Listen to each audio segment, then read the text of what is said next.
সকাল থেকে ঢাকার আকাশে রৌদ্রোজ্জ্বল আবহাওয়া বিরাজ করছে, তবে দিনের বেলায় পাল্টাতে পারে চিত্র। আবহাওয়া অধিদপ্তর জানিয়েছে, আজ বুধবার 17 সেপ্টেম্বর ঢাকায় এবং আশেপাশের এলাকায় বজ্রসহ বৃষ্টিপাতের সম্ভাবনা রয়েছে।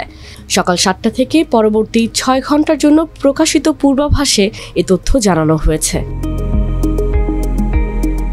পূর্বাভাস অনুযায়ী দিনের বেশিরভাগ সময় আকাশ আংশিক মেঘলা থেকে অস্থায়ীভাবে মেঘাচ্ছন্ন থাকতে পারে।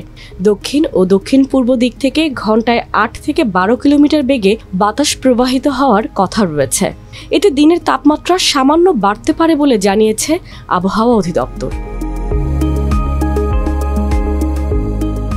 আজ সকাল 6টায় ঢাকায় তাপমাত্রা রেকর্ড করা হয়েছে 26.4 ডিগ্রি সেলসিয়াস।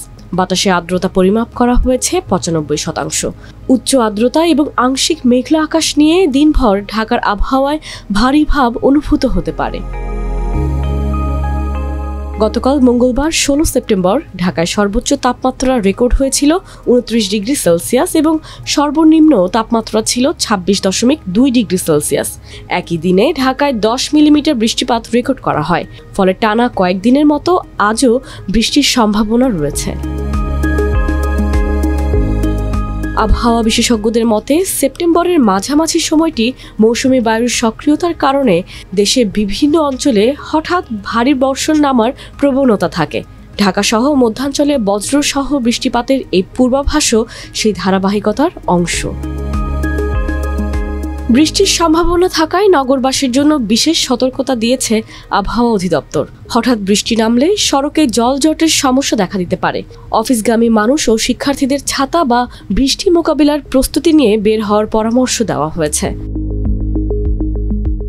দিনের তাপমাত্রা বাড়লেও বাতাসে আর্দ্রতার মাত্রা বেশি থাকায় গরমের সঙ্গে অস্বস্তি অনুভূত হতে পারে।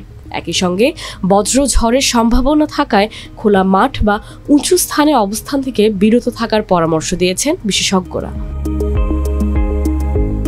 সার্বিকভাবে আজকের আবহাওয়ায় সকাল থেকে রোদ থাকলেও দুপুর বা বিকেলের দিকে বজ্রসহ বৃষ্টি হওয়ার সম্ভাবনাই বেশি। তাই নগরবাসীকে দিনের পরিকল্পনায় এই বিষয়টি বিবেচনায় রাখার আহ্বান জানিয়েছে আবহাওয়া অধিদপ্তর।